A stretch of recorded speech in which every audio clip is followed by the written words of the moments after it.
Fala, professor e estudante, tudo bem com vocês? Hoje nós temos a nossa aula 4 de metodologia científica. Bora pro vídeo? Bom, nessa aula de hoje vamos falar a respeito da formulação do método.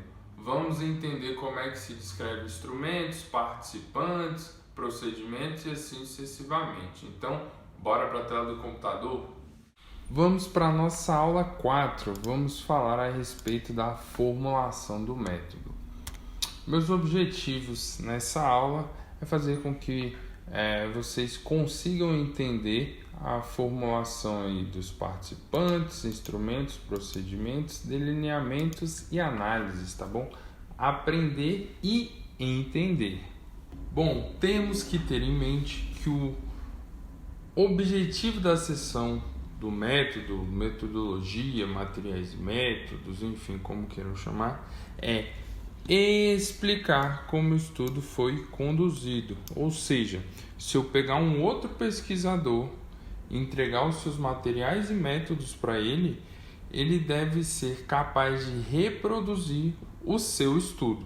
Simples, rápido e direto, tá bom? É como se fosse uma receita de bolo. Se eu pego uma receita de bolo, entrego para uma pessoa, ela pegou todos os ingredientes, pegou todas as ferramentas, ela deve ser capaz de fazer o mesmo bolo que eu fiz, tá? Como geralmente, tá? Geralmente é a ordem da escrita dos materiais e métodos. Primeiramente vem o delineamento da pesquisa, depois a gente fala quem são os participantes, como eles foram selecionados. Depois a gente fala os instrumentos ou equipamentos que a gente vai utilizar. E por último, como serão feitas as coletas de dados, tá certo? Eu vou utilizar o instrumento X no primeiro dia, o instrumento Y no segundo dia.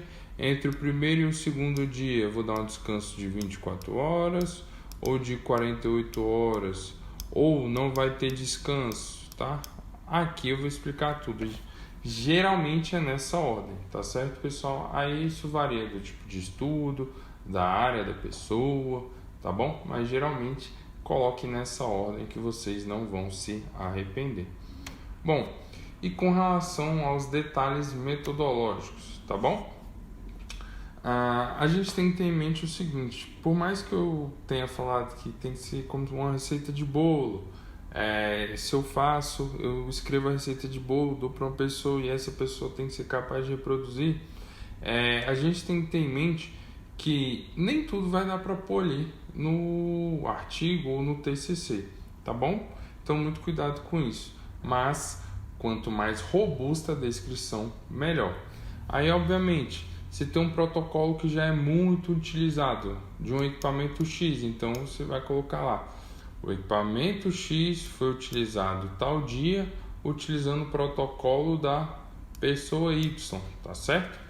Aí, quem tiver interesse, vai lá no artigo da pessoa que você vai referenciar para saber como é que é esse protocolo. Ou você pode fazer uma breve descrição do protocolo ali, de maneira rápida, e já botar a referência, tá certo? Uma coisa que vale muito a pena é vocês tirarem fotos, tá bom? Dos equipamentos, dos procedimentos, das datas, das coletas.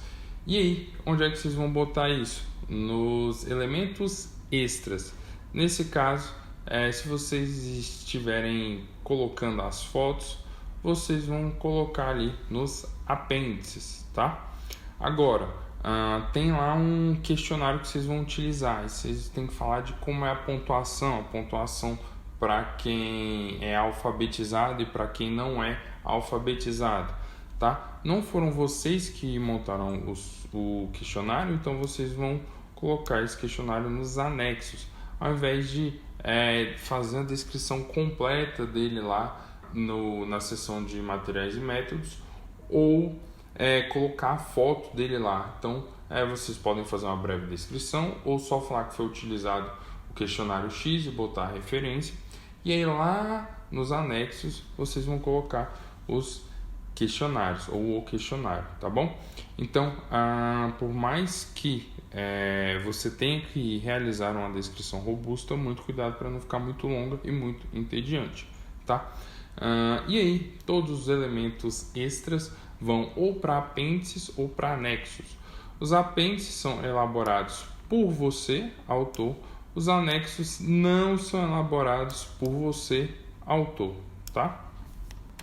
Vamos falar agora a respeito da importância do planejamento do método. Bom, você deve reservar uma grande parte da sua pesquisa, do seu trabalho, para você gastar com o tempo do planejamento dele. Ou seja, você vai gastar seus neurônios. Por quê? Porque se você faz um bom planejamento e uma boa execução, que isso também é importante, né? Não adianta só planejar, se na hora de executar ficar uma porcaria. Se você planeja bem e executa bem, qualquer alternativa rival ou diferente, ou hipótese rival ou diferente, ela vai ser eliminada.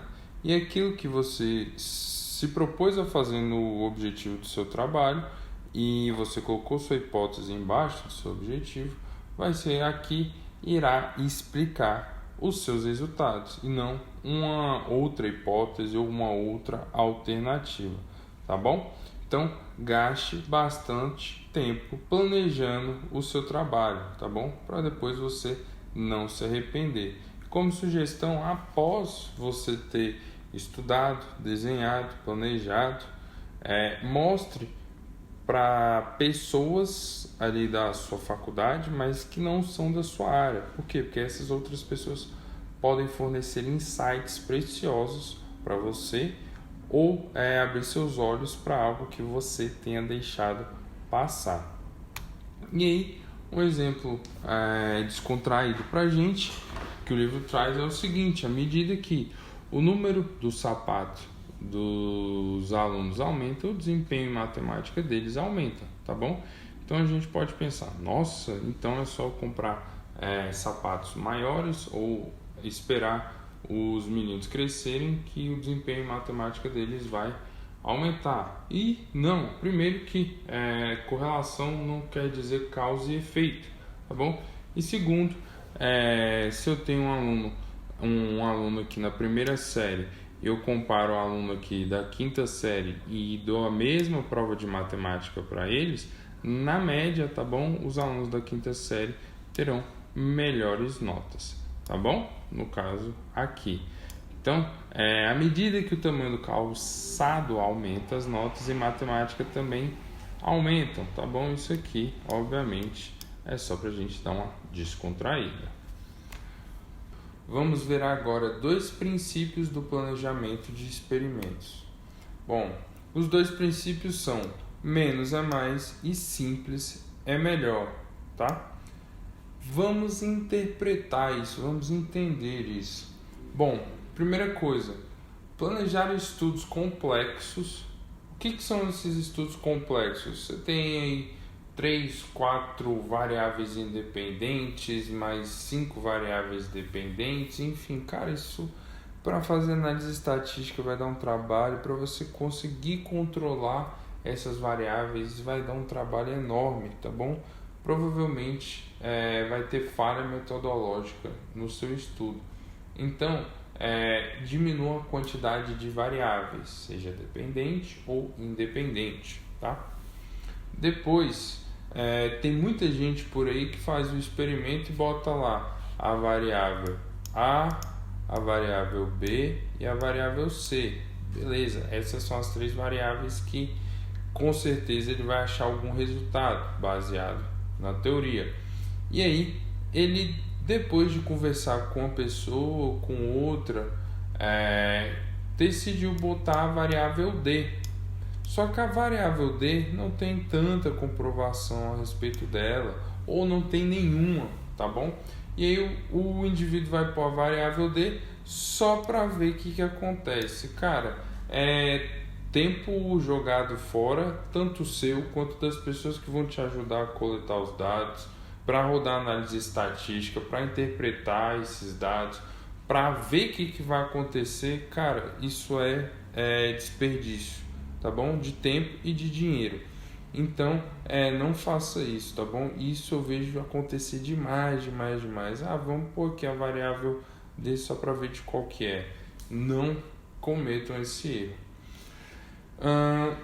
E por último, avalie os dados que você tem nas mãos e plote gráficos. O que eu quero dizer com isso? É maravilhoso você pegar os dados na tabela, né? Lá do Excel, aí você separa bonitinho, joga para o SPSS e faz a análise estatística, ou já faz lá no Excel mesmo, teste T, teste T independente, por aí vai.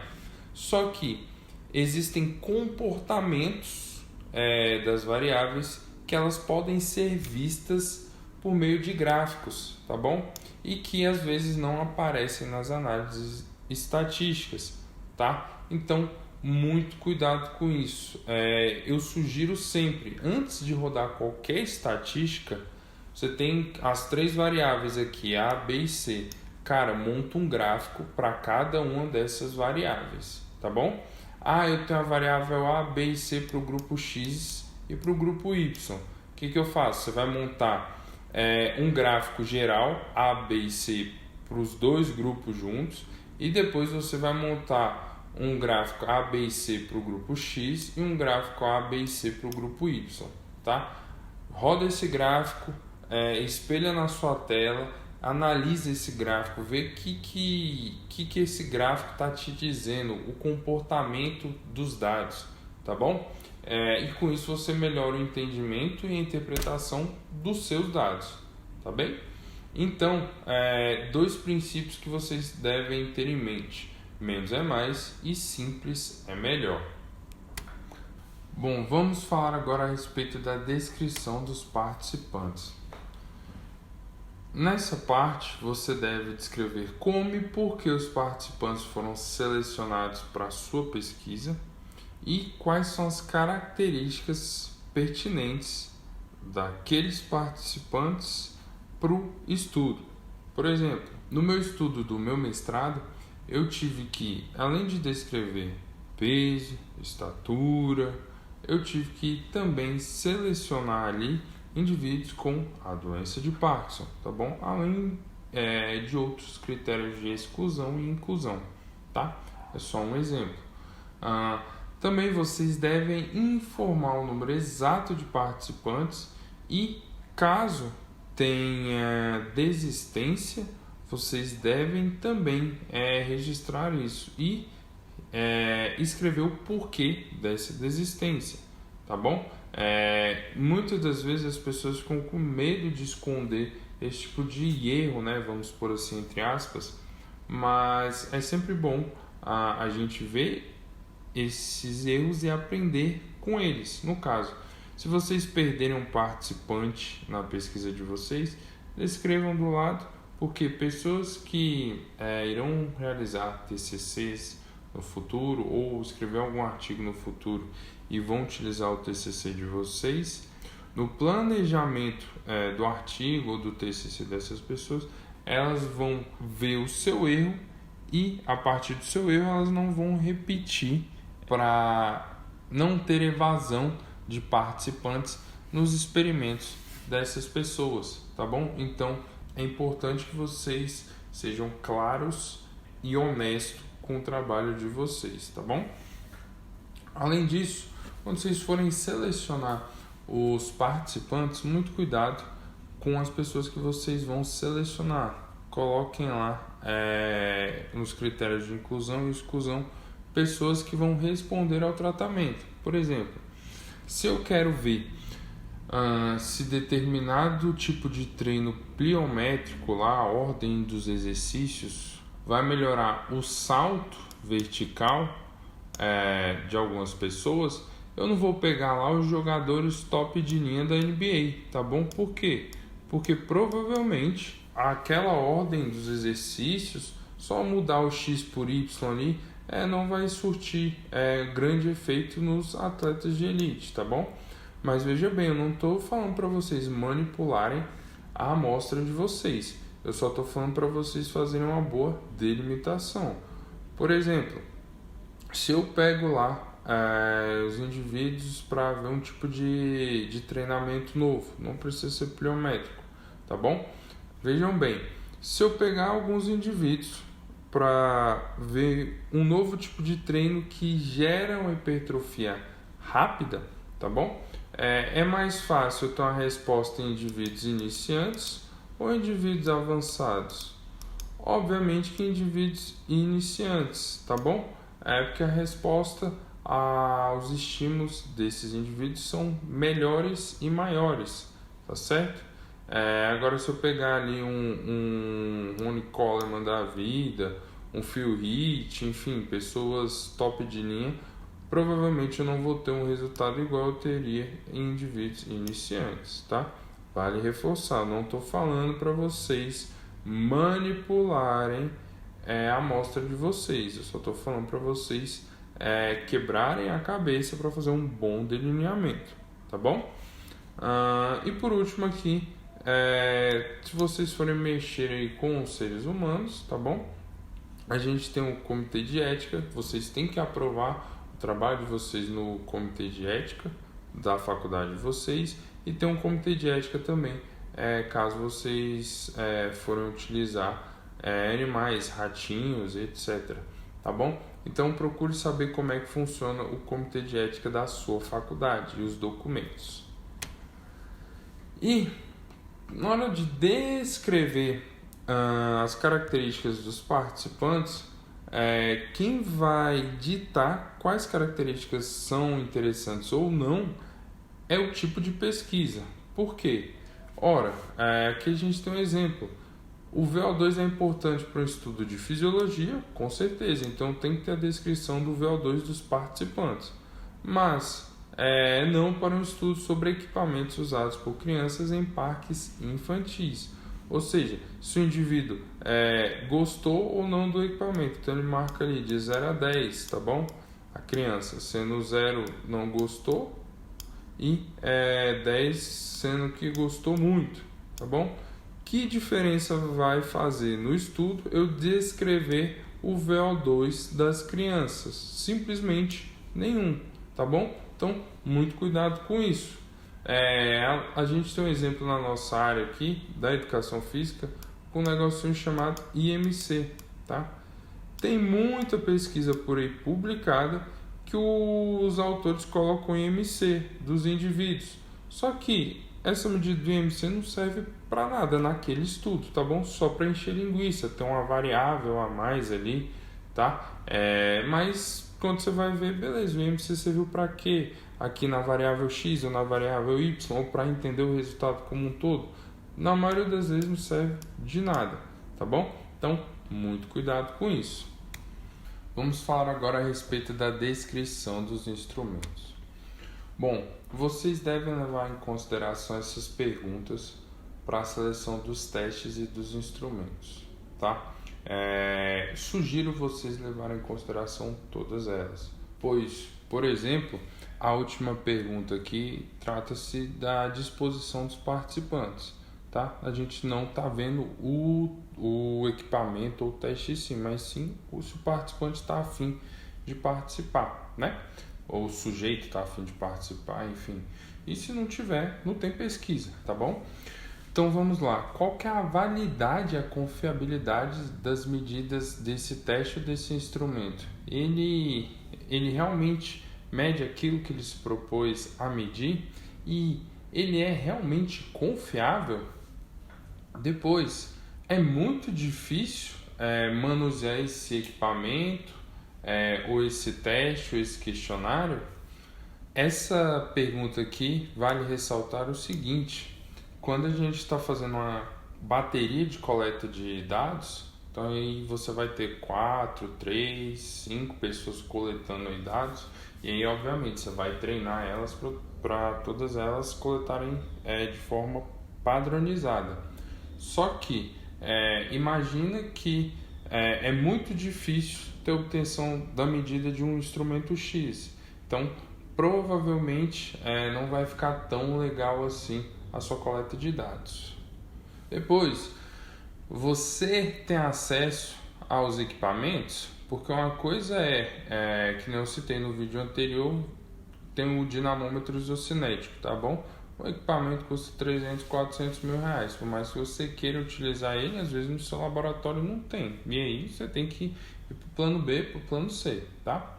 Depois, você sabe ou tem a disposição de aprender como manusear os testes ou os equipamentos?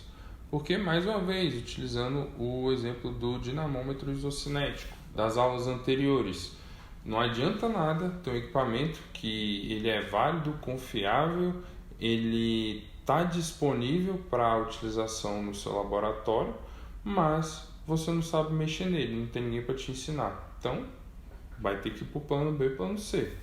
Depois, você sabe avaliar o desempenho dos participantes no teste? Por quê? Uma coisa é você estar ali estudando e aí você fala, poxa, aprendi como é que faz, vou fazer. E aí quando chega na hora da prática, você vê que você está trocando algum tipo de medida, você não está colocando a fita no lugar certo. Então, faltou você estudar mais a teoria, tá bom? E aí, como sugestão para essa pergunta, eu sempre falo o seguinte, manuseie o equipamento com colegas, amigos, peça para os seus colegas de laboratório serem aí os sujeitos iniciais, tá bom? Só para você ter certeza que você está sabendo manusear o equipamento. E obviamente você vai coletar os dados dos seus colegas, amigos, depois só excluir, tá bom? Não entra na sua pesquisa. Outra pergunta: os testes, os instrumentos ou os aparatos vão produzir amplitude razoável dos resultados apresentados pelos participantes? Isso aqui é importante.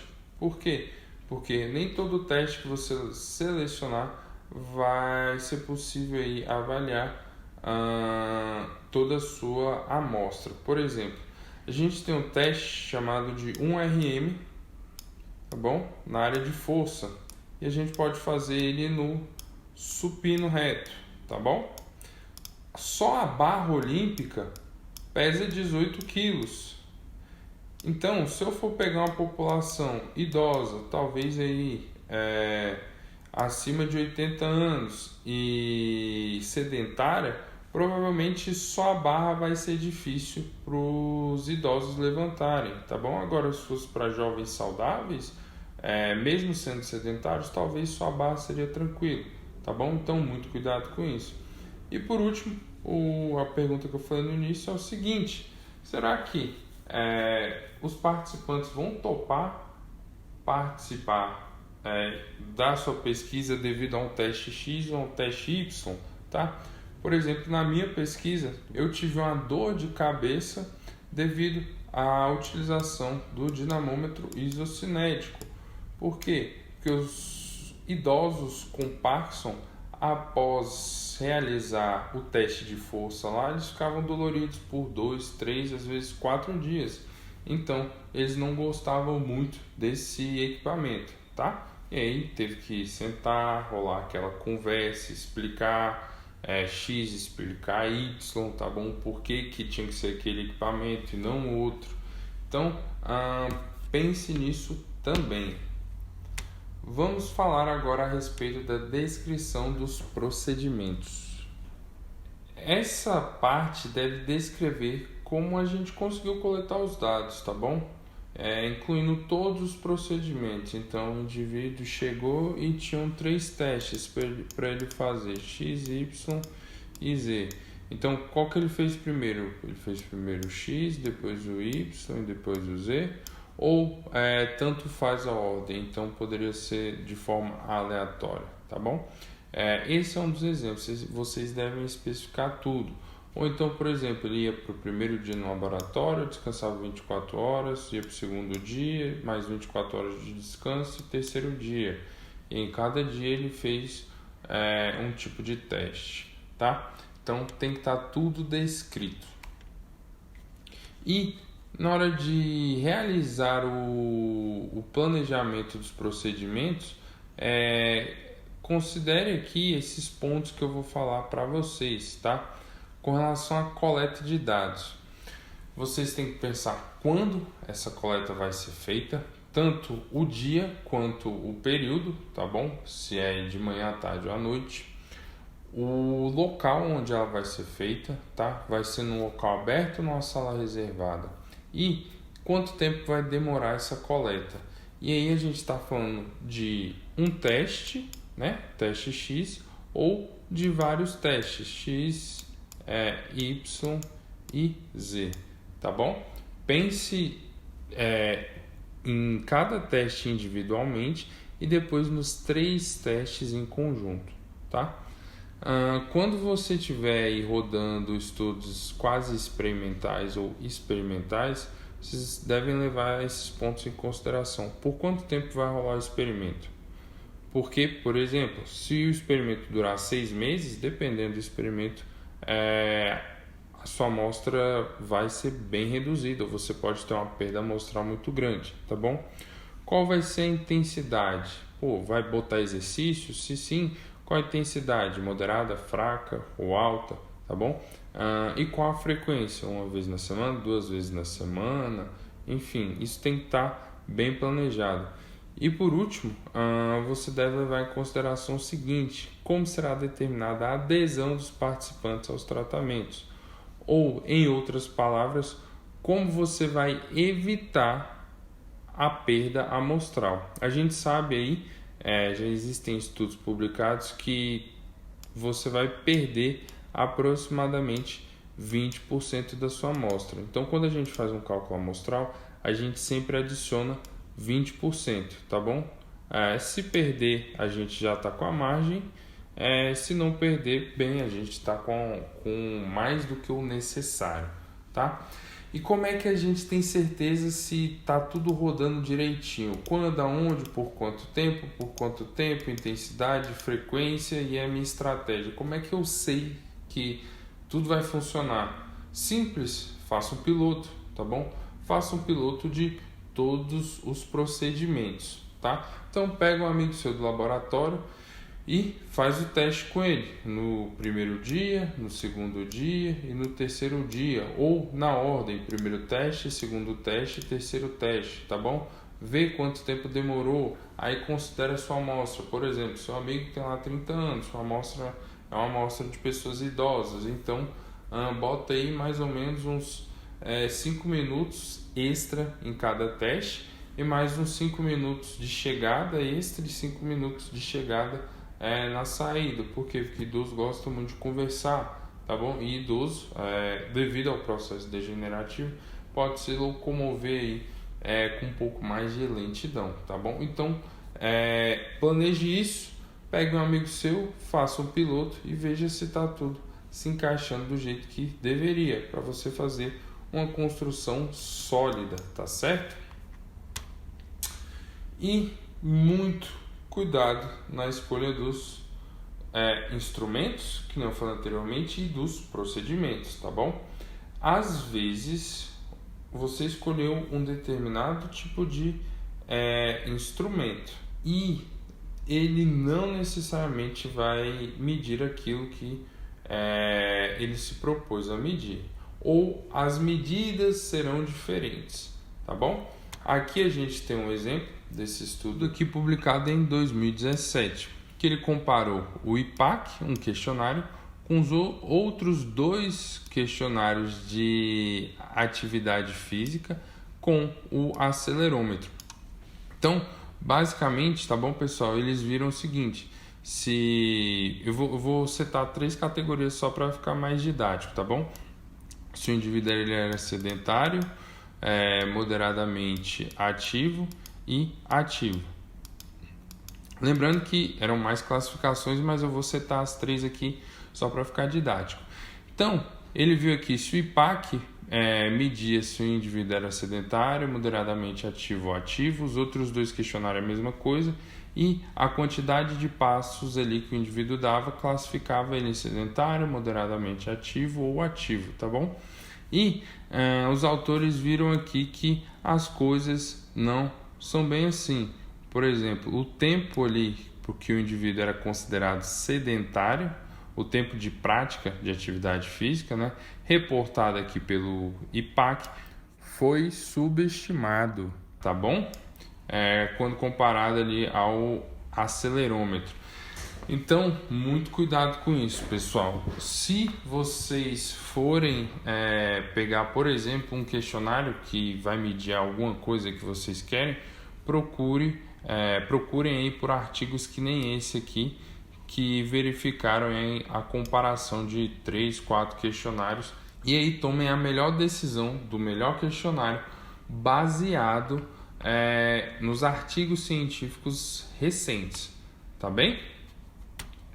E por último, vamos falar de sensibilidade e especificidade.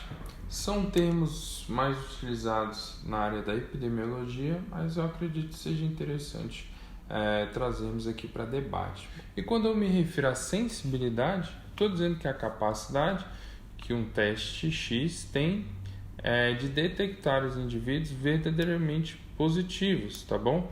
Ou seja, diagnosticar corretamente os doentes. Quando eu falo de especificidade, eu estou falando que o teste tem a capacidade de detectar os verdadeiros negativos, ou seja, detectar de forma correta ou diagnosticar de forma correta os indivíduos sadios, tá bom? Então, muito cuidado na escolha do teste de vocês. E a gente tem um exemplo bem prático. Aqui eu tenho 2 bodybuilders, tá bom? E aí, pela barriga deles aqui, eu pergunto para vocês, será que eles são obesos ou não? Tá bom? Pela barriga aqui, provavelmente algumas pessoas que não são conhecedoras do esporte iriam dizer que sim, tá? E aí, se a gente utiliza o IMC desses indivíduos para classificá-los, provavelmente ia dar aqui, ó, extremamente obesos, tá bom? Por quê? Porque eles não são tão altos assim, mas eles são muito pesados devido à quantidade de massa músculo-esquelética que esses indivíduos têm. Entretanto, se eu usar as 7 dobras cutâneas no dia da competição aqui, que eles estão no palco, vai dar aqui que eles estão morrendo de fome, né? O BF desses indivíduos pode chegar até 6%, tá bom? E se eu pegar esses indivíduos também aqui e jogar no DEXA, que é um equipamento que também pega a porcentagem de gordura, vamos supor que o DEXA suba aqui para 8 ou 10%, tá? Então, dependendo do teste, eu vou ter um resultado. Esse primeiro teste aqui vai me dar que eles são extremamente obesos. Esses outros 2 testes aqui vão falar para mim que esses indivíduos estão passando fome, tá bom? E aqui está a estrutura física desses indivíduos, né? A coxa aqui do cara saindo, popularmente dita aí como coxa, tá bom? Mas eu gosto sempre de brincar que tudo depende. Não necessariamente depende, é só uma questão de interpretação. Por quê? Porque, como eu mostrei para vocês anteriormente, o IMC, quando ele é utilizado para atletas, ele não é uma boa medida, tá? Ou para praticantes de atividade física ou de exercícios físicos. Só que se eu tenho pessoas aí que praticam, que tem uma carga de trabalho parecida com a prática de atividade física ou de exercícios físicos, como é o caso desse artigo aqui que avaliou bombeiros militares, eles utilizaram o IMC e a porcentagem de gordura, tá? E aí eles viram que quando era para dizer que o indivíduo estava obeso, tá bom? Não teve diferença entre a porcentagem de gordura utilizada ali pelas dobras cutâneas ou pelo IMC, utilizando aí peso e estatura, tá bom? Então, se o indivíduo era obeso, ele era obeso tanto no IMC quanto na porcentagem de gordura, tá bom? Diferente daqui, tá? Então a gente tem que ter muito cuidado com o tipo de teste que a gente vai utilizar e se esse tipo de teste realmente se encaixa naquela população. Dúvidas, coloque nos comentários.